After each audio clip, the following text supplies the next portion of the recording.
Hello everyone, welcome back to another week of Reading with Raptors. I'm going to get started maybe slightly early today because I gave this peregrine falcon a nice small chunk of quail. Think of a kind of small fancy chicken, that's what a quail is.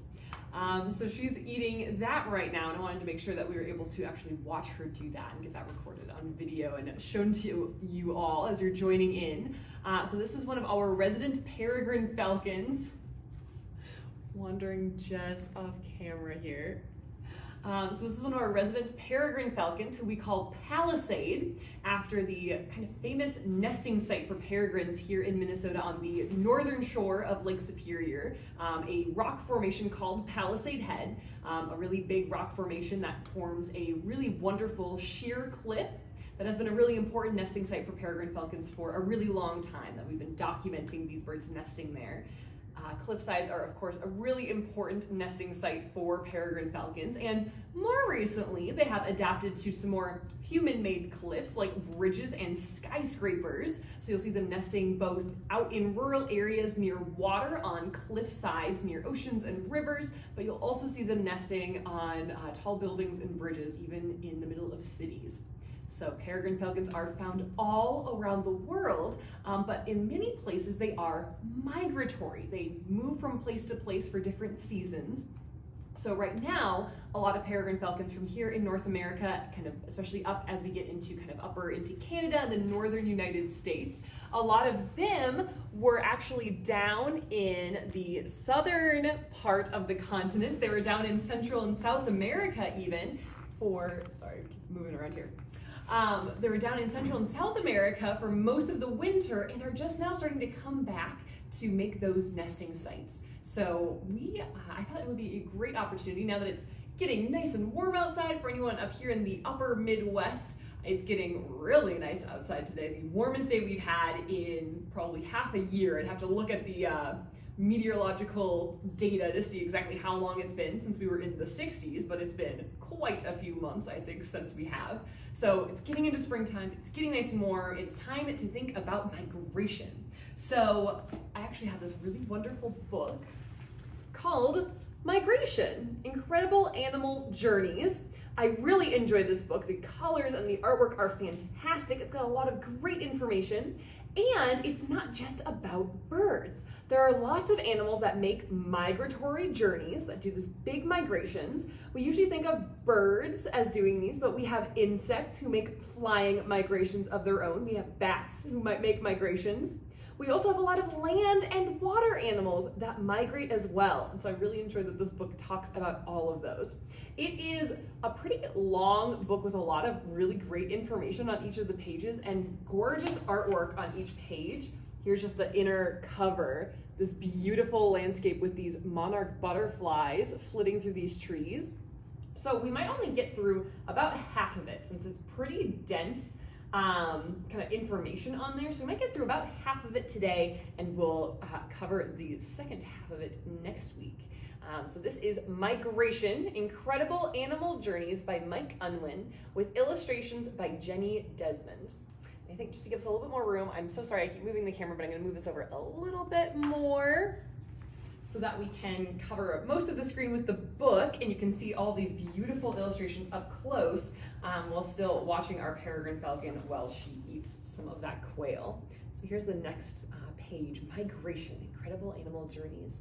We see this goose flying across a big open tundra.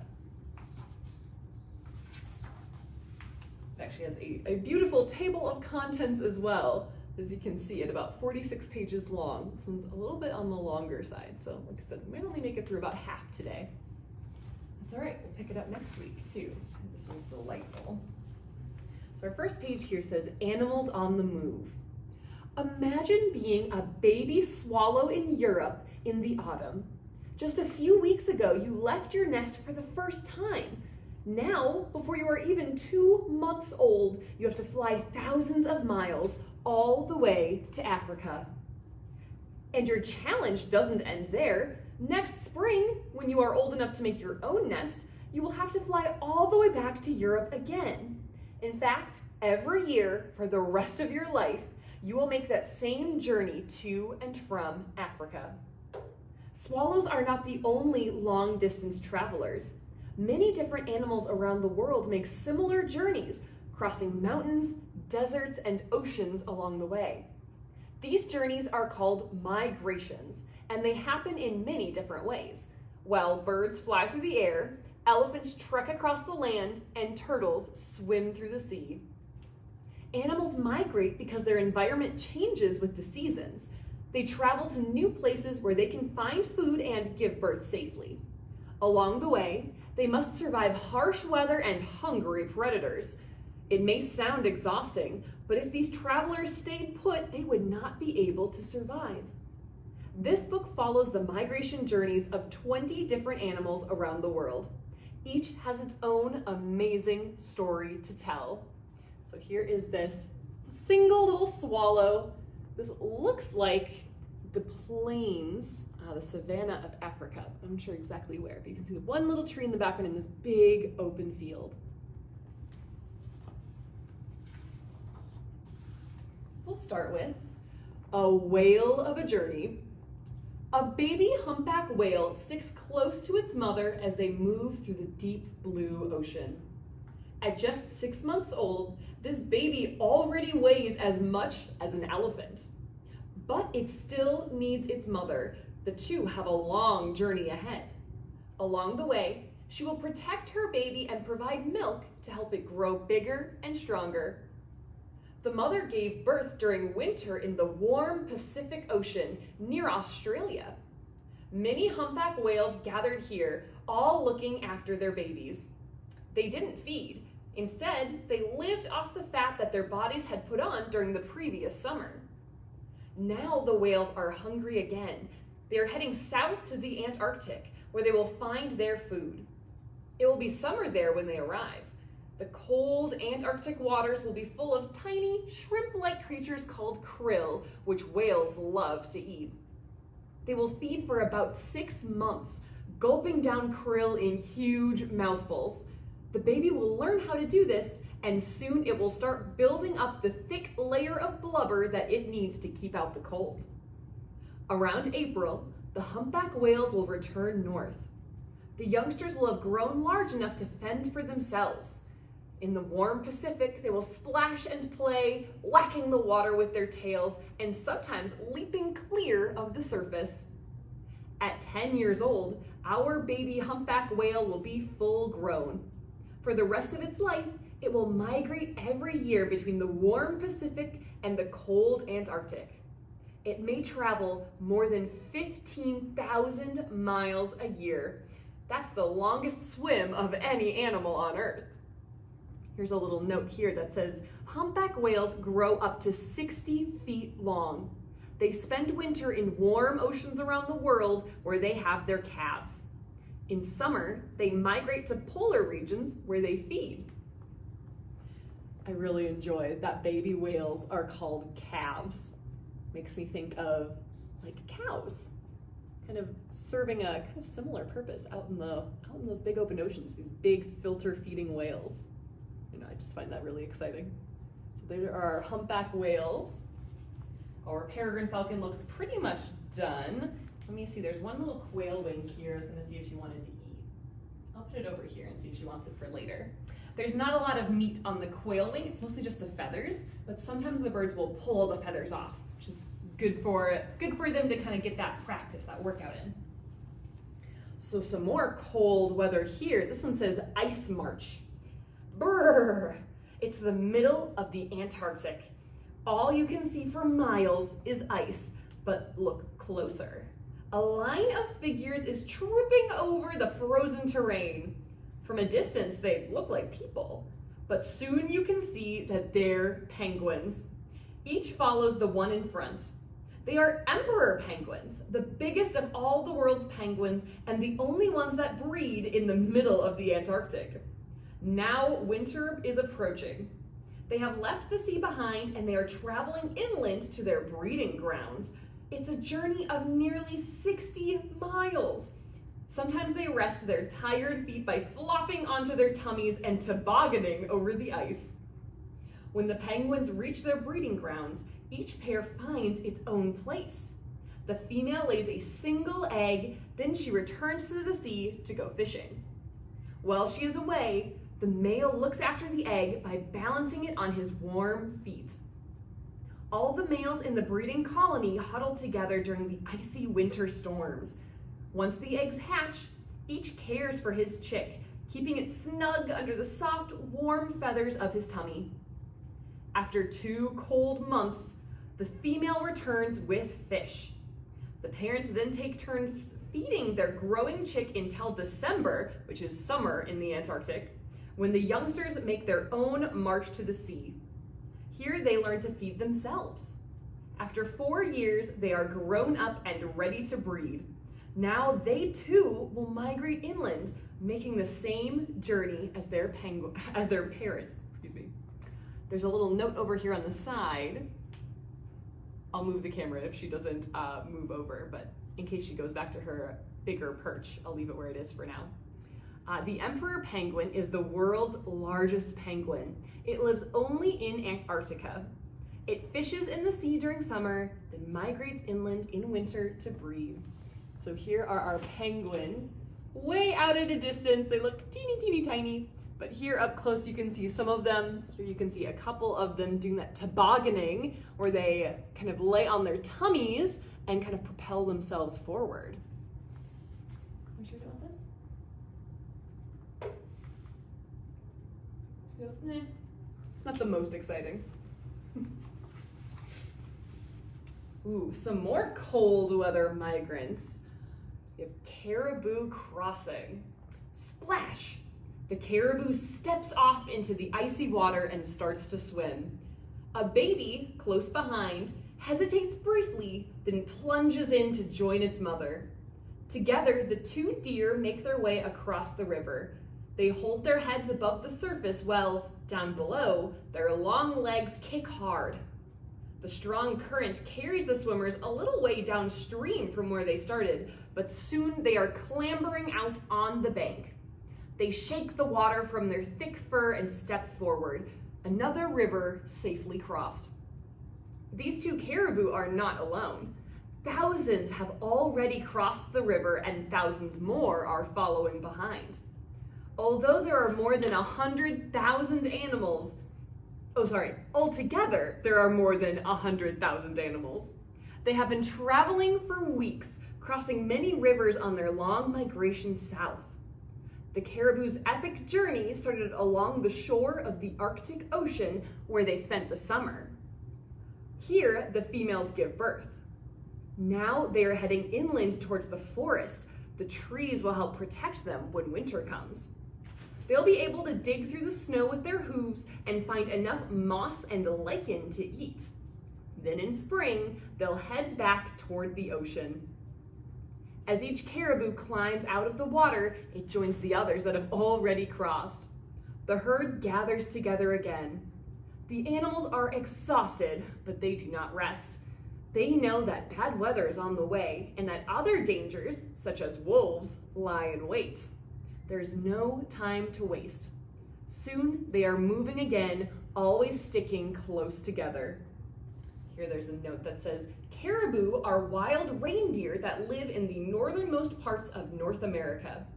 They spend summer on the open Arctic plains called the tundra, then migrate south in huge herds to spend winter in the cover of the forests. So here's this giant group. Here in the very, very distance, you can just see some more of these caribou. Here in kind of the mountains. Here you can see that baby caribou following its mother. You can see an interesting thing about these caribou, all of them have antlers. Both the males and the females have antlers. Ooh, somebody actually put a really interesting question in the chat here. I'm gonna pause the book for just a moment. Can raptors get rabies or any other disease from their prey or food? A really good question.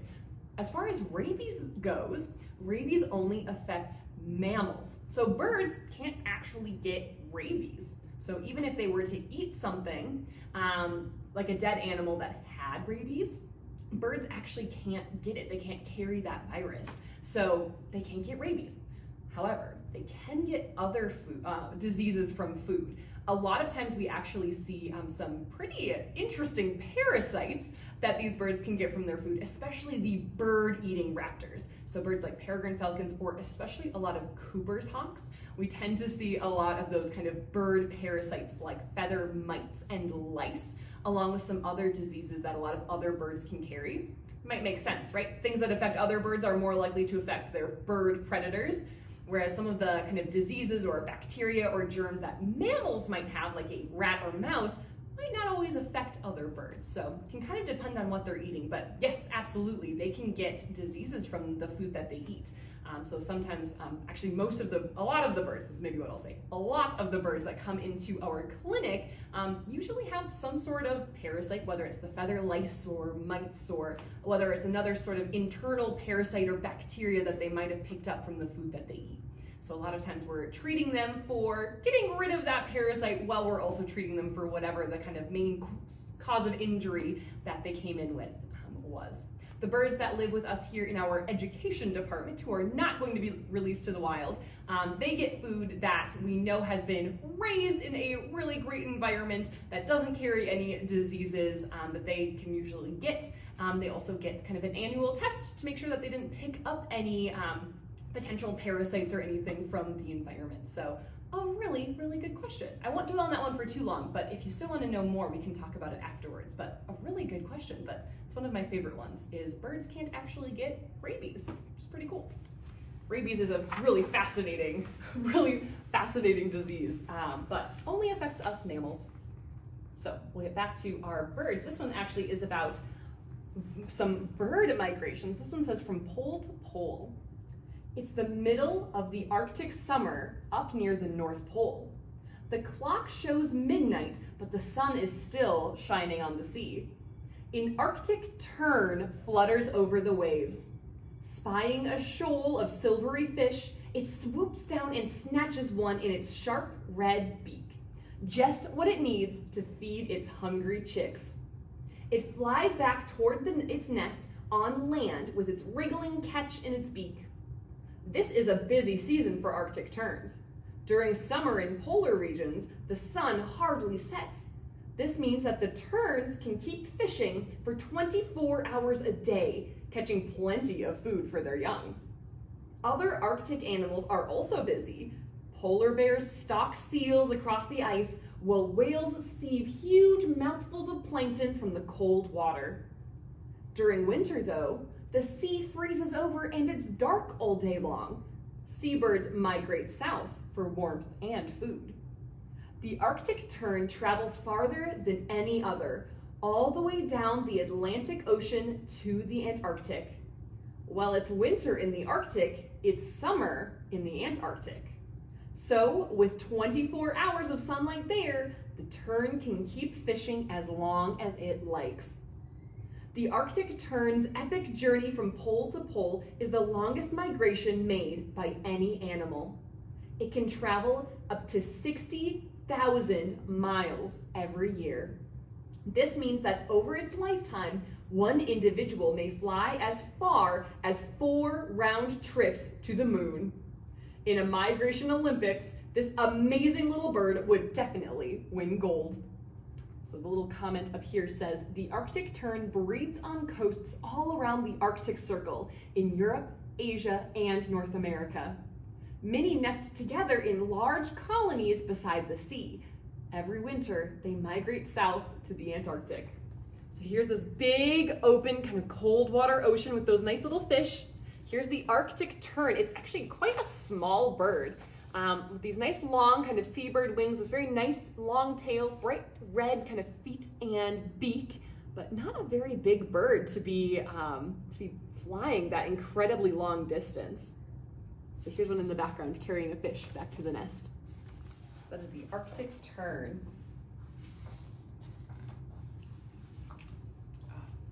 This is one of my favorite migration journeys. This one says, forests of Flutter. High in a mountain forest in Mexico, the air is dancing with butterflies. A confetti of peach-colored wings flutters in the winter sunlight. Thousands more cluster on the branches of the oyamel fir trees, forming a thick butterfly blanket. Counting them is impossible. There are millions. These handsome butterflies are called monarchs. Every year they gather to spend winter in a few special Mexican forests. To get there, they migrate all the way from the United States, where they grew from caterpillars. Some have flown from as far as southern Canada, traveling more than 3,000 miles. Winter in the northern US and Canada gets very cold. That's why the monarchs head south. In these Mexican mountains, they find a safe place to roost. They huddle together to keep warm and save energy, though any disturbance may send thousands fluttering into the air for a while. In spring, the butterflies will lay their eggs. The new monarchs will then start to migrate north, laying more eggs along the way. By July, after 3 generations of monarchs have hatched, laid their eggs, and died, the 4th generation will reach its northernmost summer home. These are the monarchs that live the longest. In late September, they will start the long migration south to Mexico.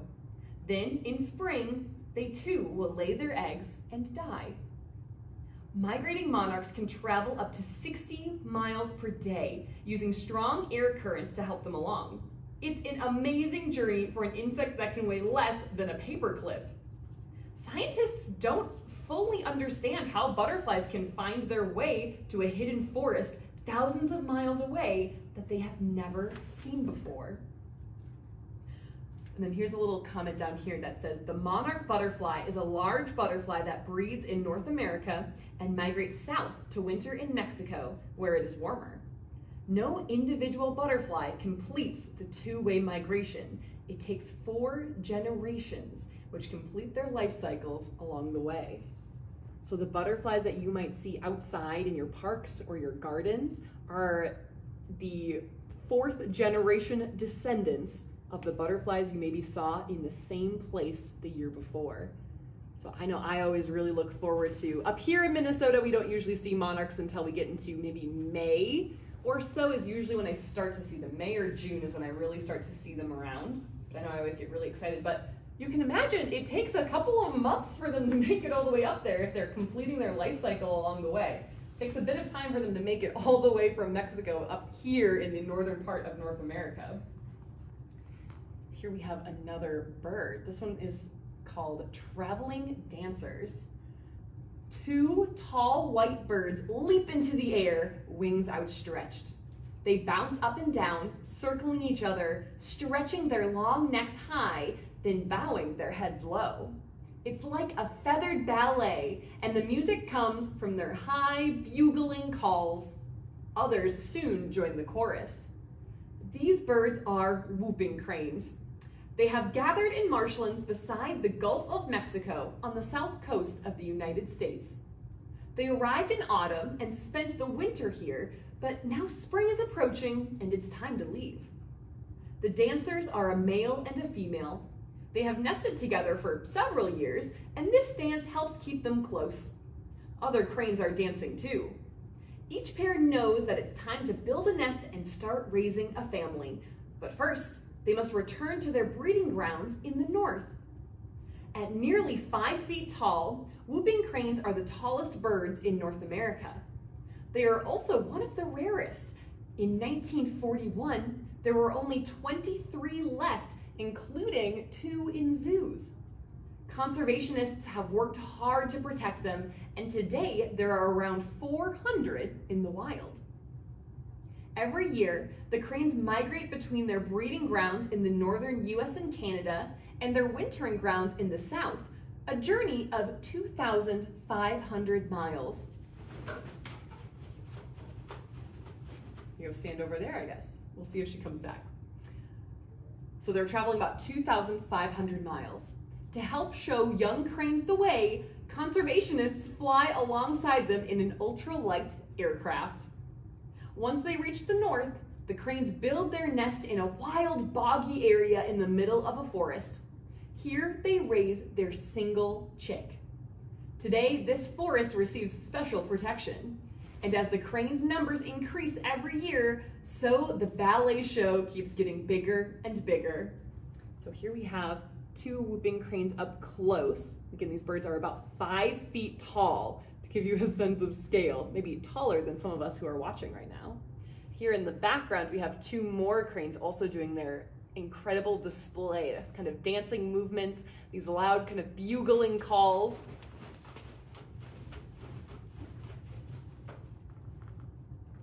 Our peregrine falcon has decided to go hang out on the ground over there. Let me see, I've got another little piece of food. Maybe we'll see if we can have her hang out a little bit closer. Closer over here instead of over on the ground. So there's the whooping crane. We'll have time for, I think this will get us right about halfway. There's one page at the very end I want to show you, but maybe we'll end here on this last bird notes. We'll talk a little bit. There's a wonderful map in the back of this book, and then maybe we'll leave the second half for next week. A nice amount of time. So here this one says, off to Africa. This is about that swallow that we were talking about at the very first page of the book. Twitter, twitter, twitter. Swallows are lining up on the wires, looking like musical notes on a staff. It's autumn. The first leaves are falling, the days are growing shorter, and the nights chillier. The birds are restless. They can't stay here through the cold, dark English winter. It's time to head to Africa. For a few more days, the flock will keep feeding, building up strength. Then, when the wind changes, they will all leave together. The journey ahead is daunting. They must cross seas, mountains, and the huge Sahara Desert, traveling more than 6,000 miles in just 5 weeks. Fierce storms and hungry predators lie in wait. Not every swallow will make it. So why do swallows risk this perilous journey? It's all about insects. These agile little birds are experts at catching the flying bugs that fill the summer skies. They dart about over open fields and ponds, snapping up their prey and taking it back to their nest, often in an old building where their hungry chicks wait. In winter, the insects are gone. The young swallows would have nothing to eat if they stayed. They must head off somewhere warmer. By the end of October, most swallows have reached southern Africa. This marks the end of their journey. They swarm across the savanna, catching as many insects as they need. For 4 or 5 months, they stay in Africa. But by March, it is time to build their nests again, so they head back to Europe. Many return to the very building in which they were born. Here's a little note that says, the barn swallow is a small insect-eating bird that breeds in the northern hemisphere.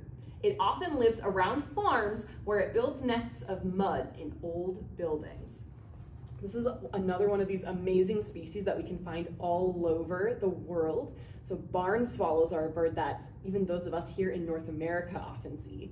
They're another bird I get really excited about every year. I have a lot of great memories of seeing these birds nesting in all sorts of places during the summer. So it's always a great sign of spring and summer when these birds return. You can see that kind of long, kind of pointy wing shape that they have.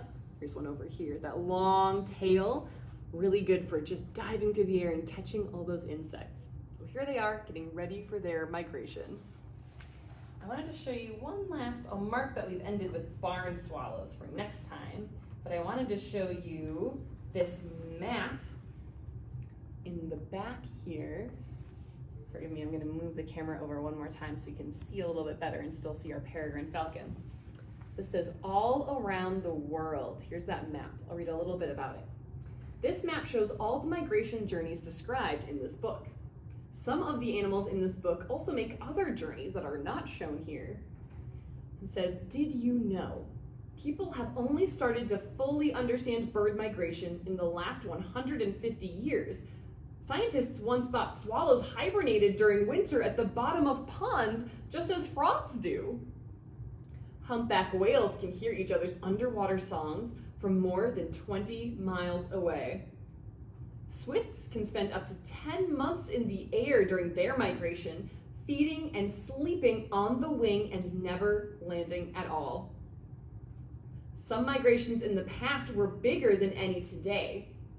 In 1849, a herd of several million springbok, which is a small antelope, took 3 days to pass by one town in South Africa.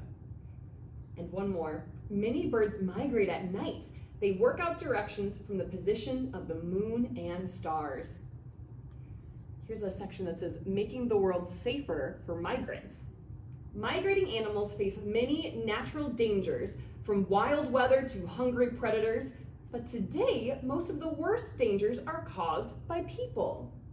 Cattle fences in Africa block the way of migrating antelope, whales and other sea creatures become entangled in fishing nets, and hunters trap millions of migrating songbirds. By cutting down forests, polluting oceans, and draining wetlands, people are also damaging the vital natural habitats through which animals migrate. Today, these animals need our help. Migration routes cross many different countries, so governments and conservation organizations around the world must work together to protect the migrants and safeguard the places where they live and travel. So you can see, I love this map because it shows you they've blocked it off just into big continents and big areas that are mentioned a lot. So you can see the actual country borders aren't really that important for these migrations, since animals don't know about all of those. They're traveling across these huge distances. So here we have the migration of the humpback whale over here, going between kind of the Pacific Ocean and down into Antarctica. The emperor penguin making its way to and from in Antarctica. My favorite one here, this big long one, this is the Arctic tern, who's starting out up here in the Arctic Ocean, traveling the entire length of the world down to Antarctica. So here's that kind of close-up of those. Here, I'll make sure you can see the key. So this is where all of these different animals are migrating. So we saw kind of the first half of these. We're gonna read the next half next week to learn about more about these migrations. So this has been the first half or so of Migration, Incredible Animal Journeys by Mike Unwin, and illustrated these beautiful colors by Jenni Desmond. So this has been one of our resident peregrine falcons, like I said, we call Palisade. Those peregrine falcons are also doing some migration right about now. They haven't already made it to their kind of cliffside or skyscraper or bridge side nesting scrapes, or kind of nesting sites. So they're kind of doing some of their migration right now too, along with some other species of raptors like our American kestrels or merlins or some of our other kinds of raptors. So definitely keep an eye out for those. A lot of birds, especially, are migrating along natural waterways here in kind of the central part of North America. You can find them all along the Mississippi River, but a lot of birds are following major migration paths. So you should definitely look up, if you're in other regions of the world, look up your local migration flyways. That's what we call migration paths for birds. Like a highway, it's for birds, so it's a flyway. So to look up your local flyways, see if they're passing near you. A lot of times we have our, at least here in the United States, we have a lot of state or regional or local parks are usually along a lot of these places, since they're places where people like to hang out too, like along rivers or ocean fronts or mountainsides. So check those out, see if you can get outside safely in nice big open spaces to check out this incredible migration. We will talk to you all next week for more Reading with Raptors. In the meantime, you can keep an eye on our website. I've posted a link in the description of this video to some of our online programs and offerings that we have. You can also follow us at theraptorcenter.org. We're here on Facebook and we're on Instagram at The Raptor Center. We'll see you all again next week for more Reading with Raptors. In the meantime, everyone, have a great time. Enjoy. Hopefully you're having warm weather like we are here. Get out there and do some great migration watching. Have a good week, everyone.